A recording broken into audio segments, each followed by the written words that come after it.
Nós estamos aqui no Centro Espírita Jesus de Nazaré, nesta terça-feira, para a nossa tradicional palestra das 20 horas. Hoje com o tema A Obsessão e seu Tratamento. O orador de hoje é Vicente Cardoso. Vicente Cardoso é palestrante espírita e presidente do CEP, Centro de Estudos e Pesquisas Espíritas. Eu passo a palavra agora a Vicente Cardoso. Boa noite, Vicente.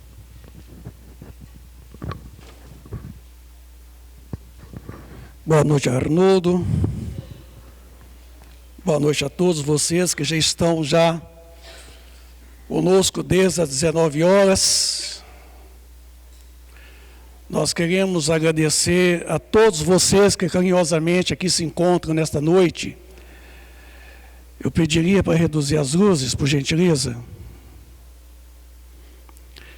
para que nós possamos, nessa noite, fazermos uma abordagem que nós ficamos devendo a vocês desde o mês de março, quando aqui nós estivemos aqui, lá no Salão Pequeno, abordando 3 assuntos importantes correlacionados às chamadas reações adrenérgicas, a questão da obsessão e a questão da mediunidade. Na primeira vista, nós abordamos a questão da abordagem das reações adrenérgicas. E hoje estamos voltando aqui para darmos continuidade ao nosso trabalho da obsessão e seu tratamento.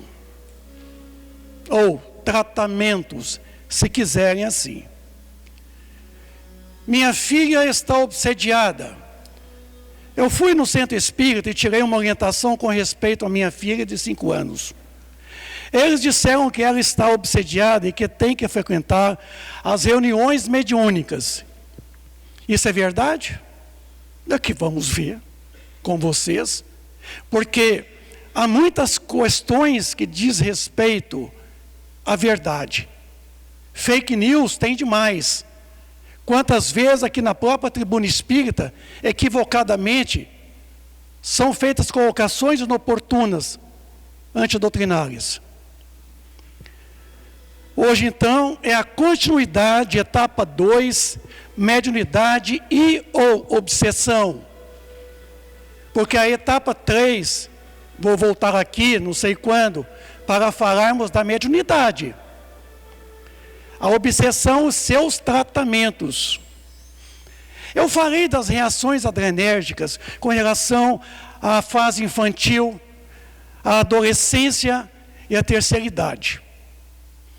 Na fase infantil, eu disse para vocês que existem algumas patologias, algumas reações adrenérgicas que nós podemos classificar como sendo doenças congênitas, cólicas, fraturentas, dores, irritação, nervosismo, decorrentes da erupção dentária, verminoses, anemia ferropriva, otalgia, quer dizer, dor de ouvido, irritabilidade, sono perturbado, pesadelos, oriundos de processos obsessivos, maus tratos pelos pais, abusos sexuais, inclusive a pedofilia, obsessões por vingança, retrognição, que é a lembrança do passado.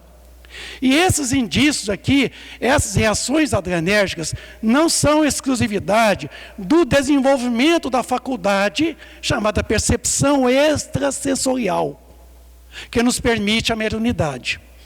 Na fase da adolescência, o adolescente é comum apresentar uma série de sintomas adrenérgicos, como sendo crises psicológicas variadas, crises do caráter e da identidade, quer dizer, da personalidade, crise da autoafirmação, crises sociais, vazio existencial, crises afetivas por parte dos pais, namorado, revolta contra os progenitores, quer dizer, os pais, trauma infantil, recalcados, baixa na autoestima, liberação de hormônios sexuais, inclusive a TPM, escolha sexual, transição da glândula epífise ou a pineal, depressão, insônia, labirintite, banzeiras, problemas oftálmicos, problemas com dente ciso. Isso não é exclusivo do desenvolvimento das percepções extrasensoriais. E com relação a nós da terceira idade, tá? Sintomas paralelos, lipotimias, vertigens, parestesias, formigamento, picadas, queimadura, arrepios, depressão, sinusite, compulsão, angústias, medo, distúrbios orgânicos, processos obsessivos, vícios de álcool, drogas psicotrópicas, síndromes da abstinência, crises epilépticas, problemas oftálmicos, distúrbio do sistema neurovegetativo, suor abundante, desconforto, disritmia cerebral, cefalgias, sinusites e problemas. Então isso, às vezes, acontece de estar, de certa forma, acontecendo desde a fase infantil até a terceira idade. No livro dos médiuns, na pergunta, lá no capítulo 20, no item 226, o desenvolvimento da mediunidade guarda alguma relação com o desenvolvimento moral dos médiuns? Não. A faculdade propriamente dita radica no organismo, e independe do moral. O mesmo, porém, não se dá com seu uso, que pode ser bom ou mal, conforme o que? As qualidades do médium.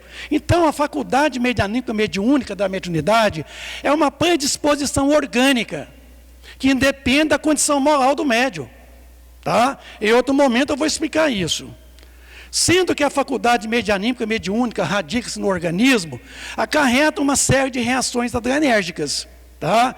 Que seus efeitos podem estar e podem manifestar-se em indícios diversos, parecendo distúrbios patológicos ou doenças. Aí, no item 188 do mesmo livro, será a faculdade mediúnica indício de um estado patológico qualquer? Ou um estado simplesmente anômalo? Está perguntando, mediunidade é doença? Ou é anormal? Essa é a pergunta. Anormal, sim. Às vezes, porém, não patológico, quer dizer, não é doença. A média de saúde robusta, os doentes médios são por outras causas. Então, tem muita gente achando que mediunidade é doença. E não é doença. Mediunidade não tem sintomas, tem indícios. Fora eu acreditar alguém que precisa ser médium para atrair a si os seres do mundo invisível. Eles povoam o espaço em torno de nós. Quer dizer, temos incessantemente ao nosso derredor, ao nosso lado, vendo-nos, observando-nos, intervindo em nossas reuniões, seguindo-nos, ou evitando-nos conforme os atraímos ou repelimos. Não somente atrai, como também repele. A faculdade mediúnica nada influi para isto, para atrair os espíritos. Eles, mais não é do que um meio de comunicação, o que? A mediunidade. Ela é um meio de comunicação. De acordo com o que dissemos acerca das causas da simpatia ou da antipatia dos espíritos, facilmente se compreenderá que devemos estar cercados daqueles que têm afinidade com o nosso próprio espírito, conforme este graduado ou degradado. Consideremos agora o estado moral do nosso planeta e compreenderemos de que gênero devem ser os que predominam entre os espíritos errantes. Se tomarmos cada povo em particular, poderemos ter, pelo caráter dominante dos seus habitantes, pelas suas preocupações, seus sentimentos mais ou menos morais e humanitários, dizer que ordem são os espíritos de preferência que reúne no seio deles, tanto nas ruas, quanto em casa, no trabalho, em toda parte. Paulo de Tarso aos Hebreus coloca, portanto, nós também, pois que estamos rodeados de um tão grande nuvem de testemunhos, deixemos todo o embaraço. Então, Paulo de Tarso diz que em torno de nós vivem uma nuvem de testemunhos, que nós não estamos vendo, mas que eles estão vendo nós, percebendo até mesmo nossos pensamentos. Em média, temos 3 espíritos para cada um de nós. 3. Idêntica condição moral espiritual. Então, cada um de vocês que estão aí tem 3, no mínimo, quando não tem uma legião. Influi os espíritos em nossos pensamentos e em nossos atos? Pergunta 459 do Livro dos Espíritos. Muito mais do que imaginais. Influi a tal ponto que, de ordinário, são eles que vos dirigem. São eles quem nos dirigem o tempo todo, os espíritos. Agora resta perguntar, qual é a natureza desses espíritos? Inferiores, maus ou bons? Medianos, superiores? Vai depender da nossa condição moral, certo? Aqui nesse caso aqui, do processo obsessivo, há uma atitude de coação, há uma atitude de constrangimento, porque a obsessão é coação, é constrangimento, é fazer com que você faça coisas que você não faria em juízo normal, em condições normais da sua vida. Vamos ver. Pois não? Uber Sessor. Uber Sessor, você não chamou do aplicativo? Já cheguei. Olha, eu não pedi nada não, viu? Eu preciso de outra casa. Mariana, não é? Como é que você veio parar aqui dentro? Dentro, fora, morto, vivo, chorei, não chorei. Tudo isso depende de onde você está olhando e o que você quer ver. Eu quero que você saia da minha casa agora. Eu não consigo abrir. Você é a dona da chave. Quer saber? Eu não pedi um intercessor nenhum. Aliás, eu vou até baixar o aplicativo para fazer uma reclamaçãozinha do senhor. Não vai conseguir. Não é um aplicativo desse aparelho aí. Ah, não, pra quê? Pra iPhone? Para iFinidade. É um aplicativo da venda, que já vem com a gente de fábrica. Do que você está falando? Você é igual esse smartphone aí, moça. Ele vibra, você vibra. Ele emite sinais, você emite sinais. Cada pensamento que você tem, atitude, é um sinal que você emite uma frequência. E assim você atrai pessoas nessa mesma frequência. Normal. Aqui estou eu. Então eu ando atraindo um intercessor por aí? Veja, você é agressiva, mandona, egoísta, trata mal as pessoas, é avarenta, mal educado, quando é descarga, não baixa a tampa do vaso. Isso atrai um intercessor? Não, mas eu acho uma porcaria. Espalha germes. De novo? Só um minutinho. Ué, tem ninguém lá fora? E aqui dentro? Meu Deus, eu tô maluca. Uber Sessor, baixe já o seu. Espirituais, muito mais rápido e econômico. Não, nada disso. É Uber Sessor, ninguém te chamou aqui não. Baixa agora aí, Uber Sessor é a melhor coisa. A gente dá barulho. Não vai levar nada em dente. Cuidado.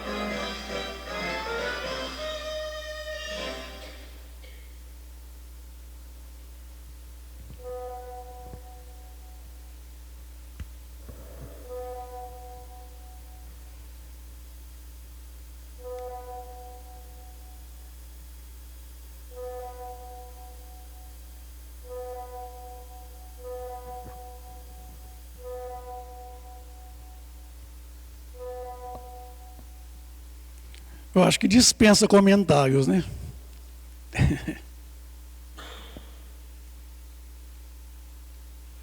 O Espírito Emmanuel, no livro Pensamento e Vida, ele define que a obsessão é o equilíbrio entre forças inferiores que se retratam. Equilíbrio de forças inferiores. O problema da obsessão não está no obsessor, como aqui a demonstração do obsessor. Quer dizer, você como celular, você toca, você chama, o outro atende. Assim somos nós, na condição inferior que nós vivemos no dia a dia, nós convidamos, nós concitamos os espíritos que convém estar conosco, que afinam conosco, que têm os mesmos vícios, as mazelas, os maus costumes. Nós o atraímos pelo pensamento. E a chave da porta é nós que a temos, é nós que abrimos as portas, para que o obsessor, no caso aqui, que é o obsessor, né? Não o Uber. Aqui é um vídeo, né? Só para nos dar uma ideia, como é que funciona. É o equilíbrio de forças inferiores. Então o obsediado é tão inferior quanto o obsessor. Porque é sintonia. pode se eximir-se da influência dos espíritos que procuram nos arrastar para o mal? Pode, visto que tais espíritos só apegam aos que pelos seus desejos os chamam, ou aos que pelos seus pensamentos o atraem. Então nós o atraímos estes pelos nossos pensamentos, mas nós convidamos a eles pelos nossos desejos, desejos irrefreáveis. Reconhece-se a obsessão pelas seguintes características. Livro dos Médiuns, capítulo 23, no item 243. Persistência de um espírito em comunicar bom ou mau grado, pela escrita, pela audição, pela tipologia, etc, etc, opondo-se a que outros espíritos façam. Então, quer dizer, uma pessoa fala assim: Sr. Vicente, eu estou vendo espírito, eu estou ouvindo espírito, eu estou psicografando, eu estou dando psicofonia, é mediunidade? Não, não, e não. É obsessão. Porque na obsessão também a gente vê, a gente ouve, a gente psicografa, a gente dá psicofonia, a gente produz em derredor de nós ruídos, perturbações físicas, pela obsessão. Ilusão que, não obstante a inteligência do médium, impede de reconhecer a falsidade e o ridículo das comunicações que recebem. Crença na infalibilidade e na identidade absoluta dos espíritos que comunicam e que, sob nomes respeitáveis e venerados, dizem coisas falsas e até mesmo absurdas. Confiança do médium nos elogios que ele dispensa os espíritos que por ele se comunicam. Disposição para afastar das pessoas que podem emitir opiniões aproveitáveis. Então eu sempre falo, não aproxima muito de mim não. Eu sempre peço às pessoas para não aproximar muito de mim. Porque se aproximar muito de mim, eu percebo e eu falo, e eu acuso. E aí isso acaba as pessoas afastando de mim. Porque eu nunca deixo de poder acusar quando alguém me procura dizendo: Sr. Vicente, eu estou tendo isso, eu estou tendo aquilo. E está querendo ouvir da boca do Sr. Vicente que é mediunidade. Não é. O Sr. Vicente vai dizer que é obsessão, que é perturbação, que você está sob o efeito de uma perturbação espiritual, e aí as pessoas acabam afastando de mim. Tomar mal a crítica das comunicações que recebe. Não critica a comunicação, não. Necessidade incessante e inoportuna de escrever. Você está passeando lá na Avenida 1º de Junho com a família, o espírito chega no seu ouvido e fala assim: para, entra no comércio aqui e peça uma caneta, um lápis e papel e vai escrever o que eu vou ditar para você. Você está dormindo tranquilamente, o espírito chega em você: acorda, nós vamos escrever agora. Você quer dizer que isso é mediunidade? Isso é perturbação das mais grossas. Constrangimento físico qualquer dominando-lhe a vontade, forçando você a agir e falar a mau grado, fazer coisas e falar coisas terríveis. Rumores e desordens persistentes em redor do médium, sendo ele tudo a causa e objeto. Tendo a mediunidade, a sintonia como sendo a base do funcionamento, o mesmo se dá com a obsessão, como sendo o equilíbrio de forças inferiores que se retratam. Resumindo, a sintonia constitui lei inderrogável do funcionamento tanto da mediunidade quanto da obsessão. Então, a sintonia é a base da mediunidade, do fenômeno da mediunidade, é a base do processo obsessivo. Sintonia, isso aí, é o equilíbrio entre forças inferiores, forças que se retratam, forças que agem e reagem. É mais ou menos, é como a sintonia do seu celular, a sintonia da TV, a sintonia do rádio. É quando as frequências são iguais, e através das frequências iguais você toca com o transmissor e o receptor de forma quantitativa e qualitativa. A obsessão funciona assim. A nossa vida diária, nossos pensamentos desconcertados, nossos desejos descontrolados, nós querendo abraçar o mundo com as pernas, querendo obter tudo que está fora do nosso alcance. A nossa vida é uma vida cheia de frustrações, e se você não trabalha os seus sentimentos, seus pensamentos, certo? Começa um processo obsessivo, porque os nossos defeitos, nossos vícios, dão aso à obsessão, e a obsessão começa com a obsessão simples, aqui ó. Você começa instalando o processo obsessivo, de acordo com o capítulo 23 do Livro dos Médiuns. Obsessão simples. Aqui nessa condição, você pode sair do processo ainda. Basta que você queira, que você tenha o desejo de poder sair daquela condição e sair pelas suas atitudes, pelos seus pensamentos, você sai. Mas se você não se cuida, você vai galgar para um degrau abaixo. A fascinação. A fascinação é a ilusão que os espíritos fazem conosco, que nos ilude, que eclode no seu pensamento a ideia de que você não está obsediado. E quando a gente aponta que você está obsediado, aí revida essa entidade, afastando você da companhia daquele que tem a condição de poder acusar, denunciar que o seu processo é obsessivo. Se você não se cuida pela fascinação, você diz coisas, você fala coisas sem saberem. Você torna o dom da palavra, diz os espíritos, que na fascinação, ela pega mais os bons de boca, aqueles que sabem tudo, que chegam na tribuna espírita aqui e falam tudo, de menos da doutrina espírita. É a fase da fascinação, da ilusão. Se você não se cuida pela vigilância, pela oração, que é a vivência diária, você vai para a subjugação, um degrau abaixo, e na subjugação, o comprometimento, ele é tanto físico quanto mental, é quase total.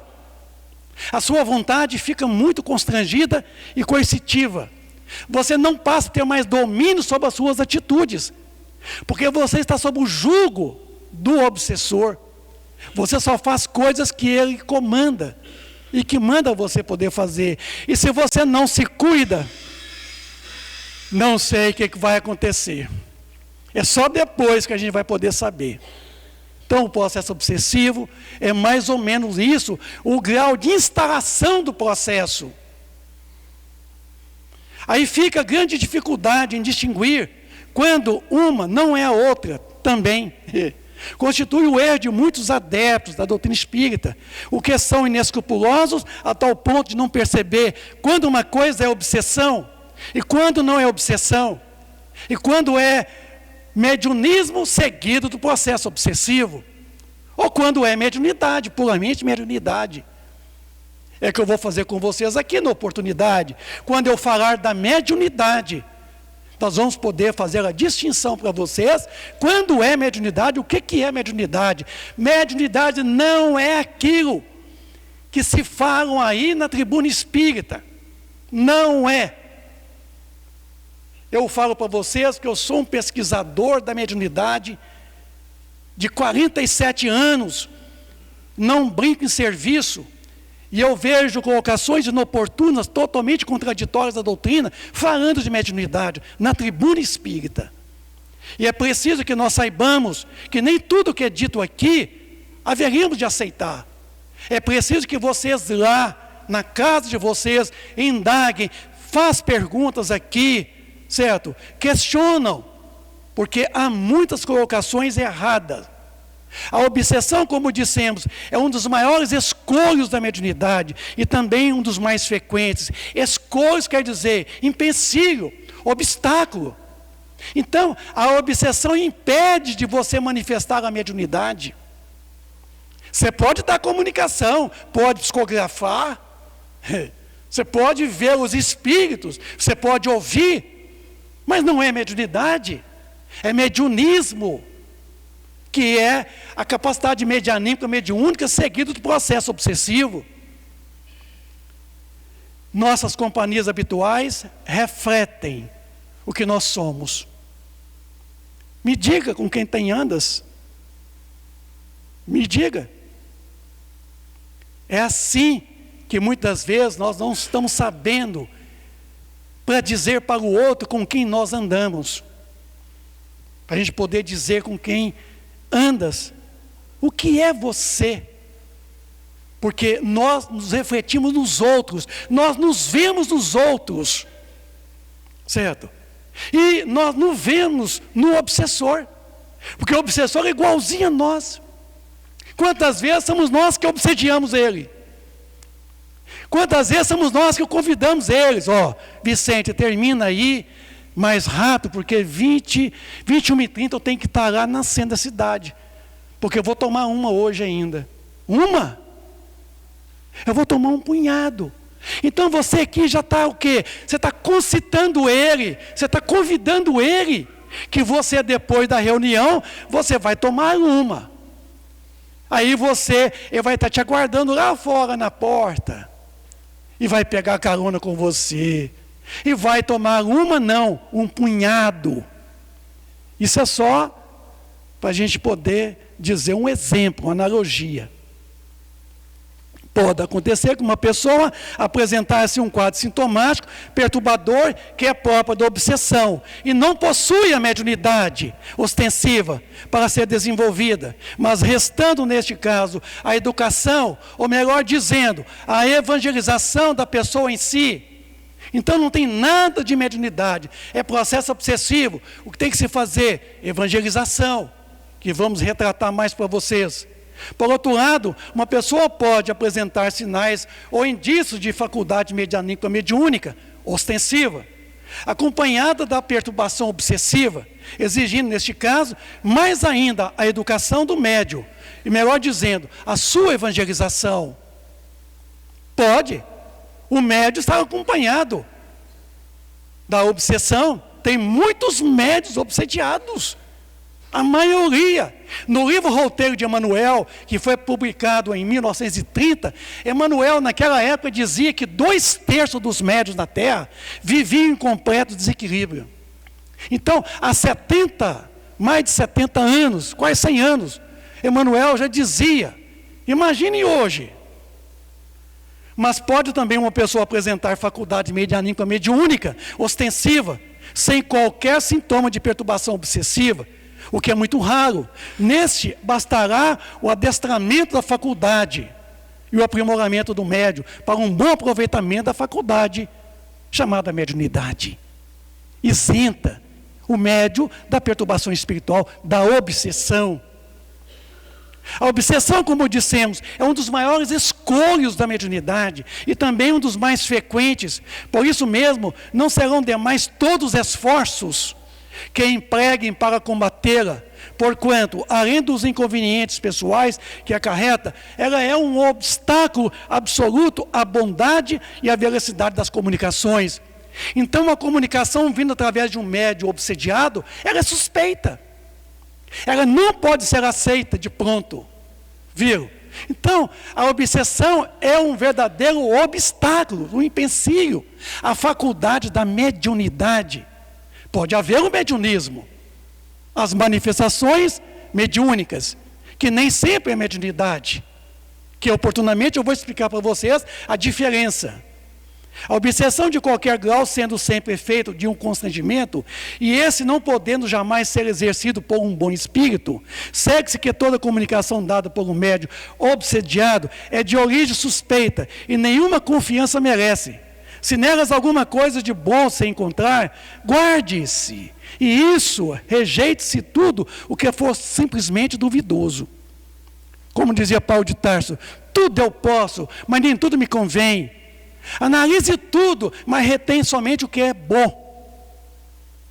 Fora eu acreditar alguém que é preciso ser médio para atrair os seres do mundo invisível. Eles povoam o espaço, temos incessantemente em torno de nós, ao nosso lado, vendo-nos, observando-nos, intervindo em nossas reuniões, seguindo-nos, ou evitando-nos conforme os atraímos ou repelimos. Eles estão nos vendo, ouvindo, e nós não podemos vê-los, nós não podemos ouvi-los, exceto quando o grau da obsessão se torna tão aguçado, você começa a vê-los. Alguém fala assim, Sr. Vicente, eu estou vendo vultos, é mediunidade, não é? Não. Quem é médium vê espíritos, não vultos. Se está vendo vultos, convém procurar um médico, um oculista, o otorrino. Viu? Convém procurar um médico. Quem é médio vê espíritos, não vê vulto, não. Será a faculdade mediúnica que indica um estado patológico qualquer? Quer dizer, será a faculdade mediúnica doença? Ele foi dito anômalo, quer dizer, anormal, que muitas vezes acontece com vocês e vocês não sabem o que está acontecendo. Então, para vocês é algo anormal, mas doente, patológico, nunca, mediunidade é doença. Mediunidade ou obsessão, esta é a questão. Quando o paciente apresenta um quadro confuso, pois o mecanismo do fenômeno mediúnico é o mesmo da obsessão, que é a sintonia, como distinguir? A obsessão é doença e se apresenta como sintomas. A mediunidade se apresenta por indícios. Por sintomas significa doenças. E mediunidade não tem sintomas.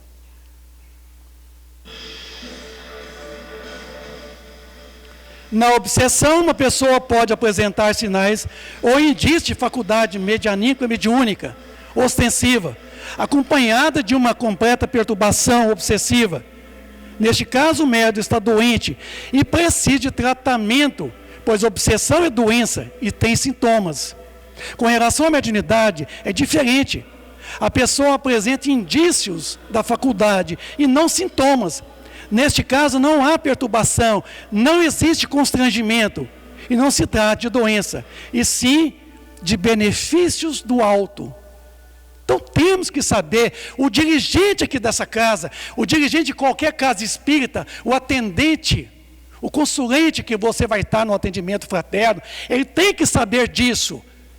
Ele tem que saber distinguir quando o seu processo não é mediunidade, é obsessão, e tem que ser tratado como obsessão e não como mediunidade. Pois eles influem em nossos pensamentos, em nossos atos, muito mais do que nós imaginamos. Porque são eles que nos dirigem o tempo todo. Agora aqui perguntou se os espíritos influem, espíritos em linhas gerais. Não perguntou se os espíritos inferiores, se os espíritos superiores, perguntou espíritos. Nos influenciam. Depende de você. O que agora nos influencia aqui agora? Depende de cada um de nós. Vamos ver outro. Isso é muito bom.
Sozinho? Pensava ele, né? Quando a esposa questionou.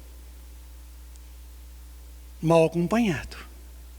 Chegou em casa e foi na geladeira, foi comer uma fruta. Mas o obsessor aguardava ele chegar do trabalho. Vão beber, vão beber, vão beber. Ele pegou a fruta, rejeitou a fruta e pegou a cerveja.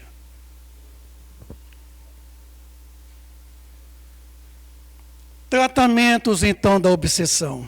Já que estamos falando dela, para não amedrontar e aterrorizar vocês. Porque eu também sou uma pessoa obsediada. Se alguém disser a vocês que não é obsediado e que não está obsediado, já está.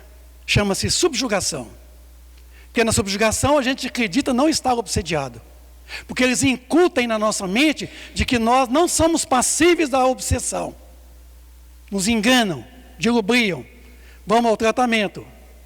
Pequenas regras do autodesobsessão. Então, desobsessão é autodesobsessão. Ninguém é desobsediado simplesmente por uma reunião mediúnica. Ninguém pode desobsediar ninguém. Se nós somos a causa e objeto da obsessão, certamente a cura está em nós, e não nas reuniões, e não no passe, e não na água frutificada. Está na conduta, mudança de conduta que eu vou demonstrar para vocês agora. No livro Paz e Renovação de André Luiz está assim, ó, pequenas regras de autodesobsessão. Procure mais do que saber, dominar-se, mais do que agir, elevar-se, mais do que estudar, aprender, mais do que pensar, discernir, mais do que falar, educar-se, mais do que aconselhar, servir, mais do que estudar, compreender, mais do que perdoar, amparar, mais do que sofrer, resignar-se, mais do que amar, sublimar. Aí, seja nas reações adrenérgicas, no médio obsediado, no processo obsessivo, certo? O tratamento, ele tem que ser feito de tal forma que nós trabalhamos tanto o corpo físico quanto a mente, a própria alma. Constatando as manifestações das reações adrenérgicas, patológicas, oriundas da mente e do corpo doente, em se tratando de sintomas da obsessão, o paciente deve procurar um médico, o psiquiatra, o médico, o psicólogo, o terapeuta, concomitantemente a casa espírita. É imperioso que você vá ao médico, que você procure o psiquiatra, o psicólogo, o psicoterapeuta, e que você venha à casa espírita também. Mas tem gente que só vem na casa espírita, não procura médico, quer curar o corpo. Aqui não cura o corpo, meus amigos. Aqui nessa casa, ninguém cura o corpo de vocês, nem a espiritualidade. Aqui se busca o lenitivo para a cura da alma, do sujeito, do espírito. Quem cura o corpo é o médico, é o psiquiatra, certo? Aqui é o tratamento fluidoterápico pelo passe, pela água frutificada, que visa estabelecer o equilíbrio psíquico, mental, espiritual e moral do paciente que aqui venha. Quem vai curar seu corpo é médico. Então, não deixe de ir ao médico. Não deixe de ir ao médico. Obsessão, procurar o centro espírita. Tá? Em se tratando de sintomas de obsessão, o paciente deverá submeter ao acompanhamento e a uma orientação doutrinária e evangélica na casa espírita, frequentando as reuniões de estudos e passos magnéticos, fazendo uma renovação constante, novas atitudes, comportamentos e pensamentos, a fim de conseguir seu equilíbrio moral e espiritual. Então, a desobsessão é a autodesobsessão, está nas suas mãos, não está nas mãos dessa casa. E se alguém te promete curas infalíveis, duvida, questione, porque aqui não tem nenhum Mr. M que é capaz de curar vocês. Aqui nós estamos aqui para devolver para vocês a atitude da autocura, a autodesobsessão. Se promete curas aqui, isso é contravenção penal, artigo 243 do Código Penal vigente. Temos que ter um máximo de cuidado. Eu não posso prometer a nenhum de vocês aqui a cura infalível de calo encravado a casamento encalhado. Nós não estamos aqui para isso. Nós estamos aqui para falarmos na tribuna espírita do Evangelho do Cristo, através da nossa madre doutrina espírita. Levar vocês o entendimento, a compreensão, para que cada um de vocês se renova constantemente. É a autodesobsessão, é o ato de você promover a autocura. E não é esperar que aqui, vai ali na cama de passe e o médium põe as mãos, seu problema financeiro, seu problema afetivo, seu problema domiciliar da família, resolva. Resolva não. Absolutamente que não. Porque mesmo podemos neutralizar a influência dos maus espíritos. 469. Praticando o bem e pondo em Deus toda a vossa confiança, repelireis a influência dos espíritos inferiores, aniquilareis o império que desejam ter sobre vós, guardai-vos de atender às sugestões dos espíritos que vos suscitam maus pensamentos, que sopram a discórdia entre vós outros, e que vos insuflam as más paixões. Desconfiai especialmente do que vos exalta, o orgulho, pois que este vos assaltam pelo lado fraco. Este a razão porque Jesus, na oração dominical do Pai Nosso, vos ensinou a dizer: Senhor, não nos deixe cair em tentação, mas livra-nos do mal. Então, é preciso que nós saibamos disso. 479 do Livro dos Espíritos. A prece é um eficiente meio para a cura da obsessão? Quer dizer, rezar. Será que rezar elimina a obsessão? Acaba com a obsessão? Não. Porque tem diferença entre reza e oração. Reza, todo mundo sabe fazer. Pai nosso que estais no céu, Ave Maria, cheia de graça, creio em Deus Pai, e todo tipo de preces. É reza. Aonde a boca maquina, o coração não participa. Oração, vamos ver aqui agora a resposta da espiritualidade. A prece é em tudo um poderoso auxílio, mas crede que não basta que alguém murmure algumas palavras para que obtenha o que deseja. Deus assiste os que obram, não os que se limitam a pedir. Então Deus assiste aqueles que peguem, aqueles que fazem, aqueles que agem, aqueles que vão, que batem na porta. E não aqueles que levantam a mão para o céu e começam a pedir, mas de braços cruzados às vezes. Deus assiste aqueles que têm atitude, que têm ações no bem. E pois indispensável que o obsediado faça por sua parte o que torne necessário para destruir em si mesmo a causa da atração dos maus espíritos. Você tem que eliminar aquilo que atrai os maus espíritos. Se é o vício, trabalhe o vício. Se é a maledicência, trabalhe a maledicência. Como é que certas pessoas que oram muito são, no obstante, de mau caráter? Ciosas, invejosas, impertinentes, carentes de benevolências e de indulgência. E até mesmo, algumas vezes, viciosas. Por quê? O essencial não é orar muito, mas orar bem. Essas pessoas supõem que todo o mérito está na longura da prece e fecham os olhos para os seus próprios defeitos. Faz da prece uma ocupação, um emprego de tempo. Nunca, porém, um estudo de si mesma, do seu comportamento, das suas ações, dos seus pensamentos. A ineficácia, em tais casos, não é do remédio, e sim da maneira por que se aplica o remédio. Nós oramos muito mal. A gente não tem o hábito de orar, tem o hábito de rezar. O pensamento e a vontade representam em nós um poder de ação que alcança muito além dos limites da nossa esfera, a esfera corporal.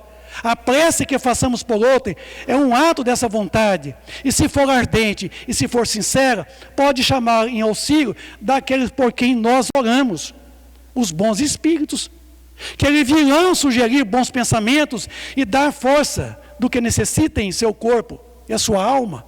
Mas ainda aqui é a prece do coração, é tudo, a dos lábios, nada vale. Esse negócio de blá, blá, blá, blá, blá, blá, isso é da boca para fora. Isso não funciona. Então, o que mais vale para nós, para começar a terminar, para curar o processo obsessivo? A prática da caridade. Caridade. Caridade material, caridade moral, caridade espiritual. Vamos lá então. Como é que podemos fazer a caridade material?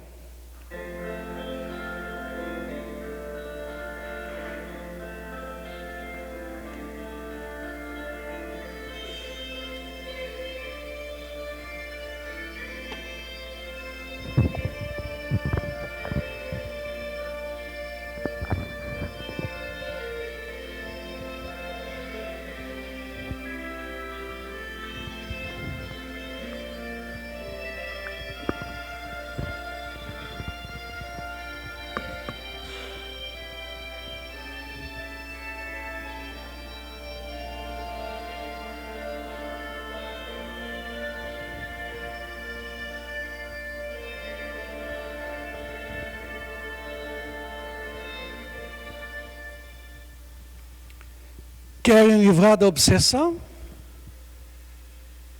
Vem trabalhar aqui no social. Pega uma sacola e vai fazer a campanha do quilo. Eu duvido que os obsessores vão atrás de você num sol quente, subindo ruas, descendo ruas, lareiras. Eu duvido que obsessores vão andar atrás de vocês praticando o bem, a caridade, a assistência social, como essa casa produz o seu trabalho social. É isso que vale em nós. Isso aqui é a verdadeira oração, porque essa aqui é a prática do bem, é a prática do amor ao próximo. É aqui que os obsessores fogem todos. Se misturar no meio dessas pessoas simples, pessoas muitas vezes mais humildes do que a gente, se misturar com elas, nivelar com elas, demonstrar a simplicidade também, a humildade da nossa parte. Funciona. Eu falo isso de cadeira, de experiência vivida, porque na minha vida, quando eu comecei no movimento espírita, a coisa que eu mais fiz na minha vida foi trabalhar pelo social. Aqui no antigo Lajinha, hoje o São Luís, eu vivia naquelas favelas ali, fazendo o trabalho social. Foi o melhor período da minha vida, quando alguém me devolvia um muito obrigado, que Deus te pague. Aquilo é uma bênção, vale mais do que um passe. A caridade. Não haverá, sem virtudes não haverá a nossa libertação espiritual. É preciso que haja virtudes. E a maior de todas as virtudes é a caridade. A caridade resume em fazer o outro o que nós gostaríamos que o outro fizesse a nós. Essa fonte em movimento, ela assinala o poder do manancial, mas a caridade é o metro que determina a dimensão da fé. É um metro de medir mesmo, não é um método não, é um metro, a caridade. É o evangeloterapia, é a cura do obsediado, é a vivência do evangelho. É os recursos alternativos e alterativos. Os recursos alternativos é o passe. O passe espírita, ele é um recurso alternativo, porque não resolve a questão sua. Você volta aqui semana que vem para receber o passe de novo. Agora, o passe vale para poder então dispersar os fluidos pestilentos, os fluidos ruins que as entidades obsessoras deixam em vocês, na aula de vocês, em volta a vocês. O passe ajuda a trabalhar esses fluidos, diluí-los, eliminando então o mal que esses fluidos causam em vocês, em nós. O passe então vale. É recurso alternativo, tanto quanto outros recursos. O passe é um paliativo, tá? A água frutificada vale. Traga-se a água para ser frutificada, leve para casa, funciona. Mas se você se mantém nos mesmos vícios, nas mesmas atitudes e pensamentos de então, não vai valer, vai virar passe. Vai ter que tomar passe todo dia, toda semana. O que mais vale em nós é o recurso alterativo, é a mudança de conduta, é a mudança de pensamento, é a nossa vida alterada para o bem, para a nossa própria elevação espiritual. É isso que funciona. É Jesus, é o seu santo evangelho em nossas vidas, é o culto do evangelho na tua casa e na tua vida, é que funciona. É evangeloterapia, terapia pelo evangelho, elimina todos os nossos males físicos, espirituais e morais. Conseguida a qualidade básica, o candidato do serviço deve se elevar moralmente para que as suas obras se elevem na mesma proporção. André Luiz, Missionários da Luz, capítulo 19. Em se tratando desses indícios, então, que nós vamos falar para você da outra oportunidade, tá? Da mediunidade, do mediunismo, tá? É muito importante, então, que nós venhamos orientar as nossas aptidões, através do aprimoramento moral, aperfeiçoar as nossas faculdades, dar direção retilínea. É a educação do médium e não da mediunidade que nós vamos ver com vocês. Se nós ampliarmos a faculdade de alguém sem antes educá-lo, poderíamos causar-lhe um mal ao invés de um bem. O mais importante que é desenvolvermos a mediunidade é educar o médium, pois o objetivo dela é a evolução do médium.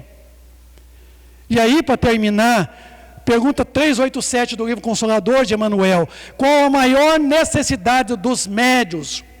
Respondeu Emmanuel: a primeira necessidade dos médiuns é evangelizar-se, a si mesmo, antes de se entregar às grandes tarefas doutrinárias, pois de outro modo poderá esbarrar sempre com o fantasma do personalismo em detrimento do seu trabalho, a sua missão. Então, ele perguntou qual é a maior necessidade dos médiuns, e a resposta foi a primeira.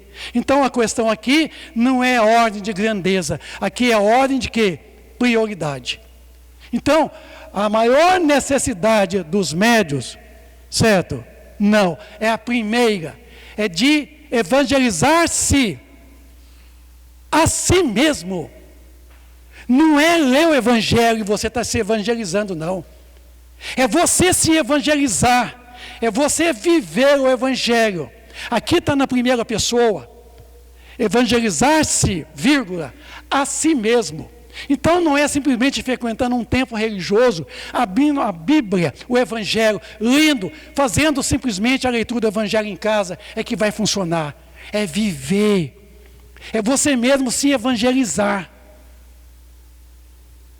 Renova-te sempre, ainda que o nosso homem exterior se corrompa, o interior contudo se renova dia a dia.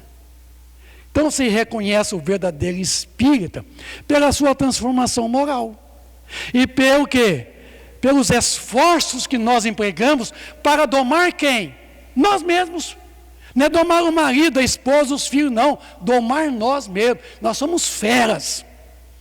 Para domar em nós o orgulho, o egoísmo, a vaidade, a luxúria, a sensualidade, não é fácil. Eu falo por mim. É domar mesmo. Transformai-vos pela renovação do vosso entendimento. Paulo de Tarso colocou na segunda pessoa, ele nos devolveu para nós, que nós haveríamos de transformar segundo o nosso entendimento, e não o entendimento dele. De acordo com o entendimento de cada um aqui, se houver a transformação, é válido. O protestante, o católico, o budista, o islâmico, o espírita, pelo seu entendimento, se ele se renova, basta. Ninguém pode ver o reino de Deus se não nascer de novo. Como foi dito pelo Eurípides, o homem novo que há de nascer em nós, quando nós despimos o homem velho que há em nós. O homem caduco, quer dizer, o homem egoísta, o homem vaidoso, soberba, né? O homem da luxúria, o homem da avareza. Evangelho, está aí a solução. Não tem outra solução. eu garanto a vocês, de experiência e de vivência, somente o Evangelho é a nossa cura. Tá bom? Então, para um mundo novo, nós precisamos de homens novos e homens evangelizados. Obrigado a vocês. Uma boa noite para todos.